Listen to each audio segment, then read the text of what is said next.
Marysville, Washington housing market is another great example of why looking at citywide averages can be pretty misleading. At first glance, homes are selling in 9 days and sellers are getting 100% of what they asked for originally. But that's really not what's happening everywhere in the market. What really stood out to me was new construction. Builders currently have 109 homes for sale, and their homes are taking on average about 50 days to sell. Now, let's compare that to the 9 days on market for the entire city. So, buyers right now are definitely comparing new construction to resale. Meanwhile, the exact opposite is happening in the resale under 599K. We had 5 days on market and sellers received over original list price.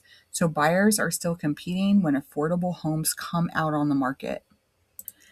And the second thing that really stood out is that the 600 to 749K range continues to dominate the Marysville market.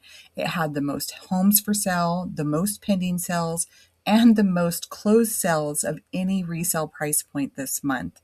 This is where a majority of the buyers and the sellers are finding some common ground right now.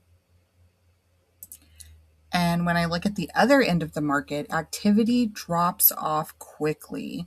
There was only one home that went pending above 950K during May. And I feel like that's a reminder that as prices rise here in Marysville, the buyer pool really does get smaller. The biggest takeaway for me this month is that the resale market under 950K really continues to drive much of the activity here in Marysville.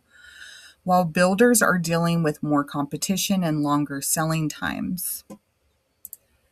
I'm Brandice Raybourn, real estate broker with Coldwell Banker Danforth, and every month I break down the Marysville housing market by housing type and residential resale price point because broad headlines only tell part of the story. If you're curious about how these numbers actually apply to your specific situation, feel free to reach out to me anytime.